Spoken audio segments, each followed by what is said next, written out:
Good evening, you are watching Kannur. I am Shiju Kannan. Welcome to Top Stories. First, the headlines. The government to rise LPG cylinder price following the ousting of subsidy. The price hike would give a tough time to the public.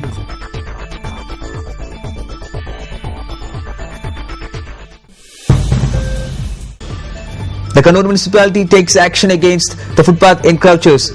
Street vendors evicted following the anti-encroachment action. Chala laments the death of their beloved in the tank tragedy. The residents still caught in the terror of bizarre accident even after 1 year of its happening. Sarida Nair and Bichu Radhakrishnan presented before the first-class judicial magistrate court in Kannur. They were brought here following a case registered against them at Kannur town police station. Fire and rescue service station at Kannur housed in a deplorable condition. Government negligence affects 24/7 service of the firefighters.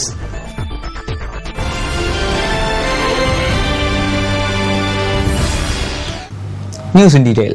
Sarida Nair and Biju Radhakrishnan presented before the first-class judicial magistrate court in Kannur. They were brought here following a case registered against them at Kannur town police station. The court sent them in police custody for 3 days. Sarida Nair and Bichu Radhakrishnan presented in the first-class judicial magistrate court here at Kannur since the case was registered against them at Kannur town police station. The second accused in this case is still at large. The court has handed them over to police to be in the custody for 3 days. Court will consider their bail application on 29th August. Advocate Prince C. Thomas will appear for Sarida and Dilip Sipilla, Ajit Kumar, Irfan for Bichu Radhakrishnan. Following the information about the arrival of Sarida, the prime accused in the scam, people gathered near court premises early morning to have a glance. But they were brought to court by noon. Team led by Talipuramba DYSP Sudhakaran and Kannur DYSP P. Sukumaran were present to control the situation. Iriti Native Court for the possession of 3.5 kg cannabis. Excise Special Squad made a raid following the information on the wide sale of weed in Iriti and surrounding areas. Excise Special Squad caught Kunyipurel Shahir, a Payanjeri native, for the possession of 3.5 kg weed.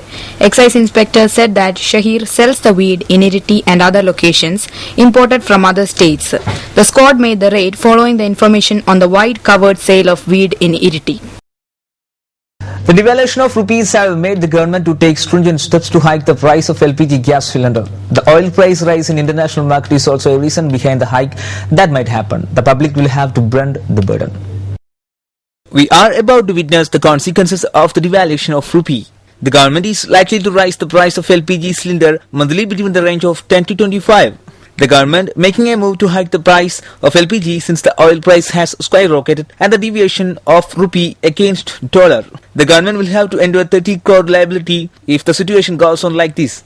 But the official has already mentioned that they wouldn't hike the petroleum product price now. The cabinet has to take the decision regarding this. The consumer would have to bear the liability as the subsidy which they had ensured before was already cut off. Devaluation of rupee is worsened the situation. Oil companies are of opinion that they would have to carry the burden on their shoulder since the oil price has been rising in international market. The Kannur municipality has begun its action against footpath encroachment. The street textile shops adjacent to the police quarters wall were evacuated on Monday following the anti-encroachment action. The officials of the Kannur municipality cleared out the temporary makeshift textile shops on the footpath opposite the War Monument on the Kannur Press Club Road on Monday. The action was according to the decision of the municipality meeting. There were about 20 business tents. The wood and sheet of the demolished tents were taken to the municipality office premises. Mostly people from other states do business on street like this. They are suffering due to this action of the municipality. The Kannur municipality had taken such strict action when these makeshift footpath shops became a nuisance to the pedestrians and residents. There is accusation that the eviction has been biased from the municipality's point because they did not evacuate those who did business in handcarts on the other side of the road. But the municipality officials are not ready to change any of their action. Once again, Chala makes its presence in news after the gas tank tragedy, but this time is for the remembrance of those who had departed in the tragic accident. People of Chala remembers this day with great grief. 1 year back, Chala had been all over the news with the tragedy which took away the lives of 20 people. Chala gas tank tragedy made everyone weep and it caused great pain to them. Srilada, Abdul Aziz, N.K. Rama, her sister Geeta, V.V. Omana, Lakshmanan, his wife Nirmala, S.A. Rajan, his daughter Niharaj, Ramesh, Ramlat, her husband Abdul Rashid, Nirmala were the deceased. Their tragic ends gave a disastrous fate to the Chala town. അപകടം സംഭവിച്ചവർക്കുള്ള ആശ്രിതർക്കുള്ള തൊഴിൽ കൊടുക്കാന്നുള്ള ഒരു ചെറിയൊരു വാഗ്ദാനം ഉണ്ടായിരുന്നു. അതിപ്പം കളക്ടറെല്ലാം അതിൻ്റെ റിപ്പോർട്ടെല്ലാം സമർപ്പിച്ചിട്ടുണ്ടാകുന്ന നമ്മൾ അറിഞ്ഞത്. പക്ഷെ അത് ഇതുവരെ അത് മുന്നോട്ട് പോയില്ല. അതെല്ലാവർക്കും ആ ഒരു കാര്യം കൂടി ചെയ്തു കൊടുത്താൽ ഗവൺമെൻറ് ചെയ്യുന്ന ഒരു ഏറ്റവും നല്ല കാര്യമായിരിക്കും. ഇപ്പോൾ വിനീത് കൃഷ്ണൻ നമ്മുടെ നാട്ടിൻ്റെ ഒരു അഭിമാനമായ ഒരു കുട്ടിയായിരുന്നു. ഡാൻസിനല്ലോ അത്രയും നല്ലൊരു കുട്ടീൻ്റെ കൈയോ കാലോ അത്രയും വിഷമത്തിലാവനും എന്നിട്ടും അവൻ കുറച്ച് മേക്കപ്പ് ചെയ്ത് എടുത്തിരിക്കുകയാണ്. Houses and shops were demolished due to the tank explosion. Several coconut trees, arecanut, paddy, plantains were incinerated. People from the nook and corner of the state and even from the other states reached here after reading and watching the tragedy in news. Politicians, socio-cultural activists, residents and the police worked hard to wipe the tears of relatives of the affected people. It's a tragic remembrance of their dead and gone relatives. Handloom exhibition and fair starts in the land of looms and laws. The fair is being conducted at the Police Maidan, ends on September 15.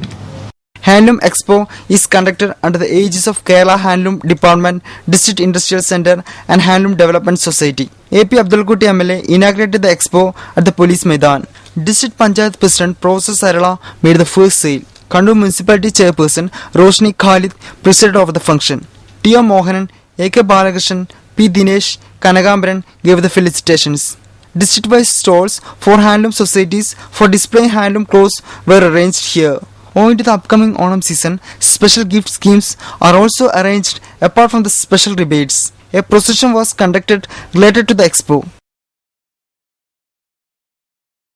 The destructive tidal waves damaged the footpath and wayside benches at the Murupilangad driving beach. The 1 kilometer long footpath built parallel to the sea has been destroyed and loss is being estimated to be around 2 crore. The footpath and the wayside benches have been built during the previous LDF government. The footpath covering the Edakad Children's Park and Murupilangad Public Cemetery has been exposed to the destructive tidal waves. The boulders and sand from the broken footpath have banked on the beach and is causing trouble to the fishermen around the area. The previous tourism minister Kodiyeri Balakrishnan during his term has taken interest to modify the Murupilangad and Dharmadam beach in order to boost the tourism department of the state. The present government lacks the developmental foreseeing. As a result, many of the schemes have disappeared without getting implemented. Even the facility centers at the beach are at the verge of being shut down. The inactive tourism department of the state is responsible for the destruction of the footpath, alleges the residents. The plan to place streetlights at the beach has also been a victim to the inactive developmental programs of the government. The rusty lamppost remains an evidence to this. Let's take a short break. We'll be back with more news.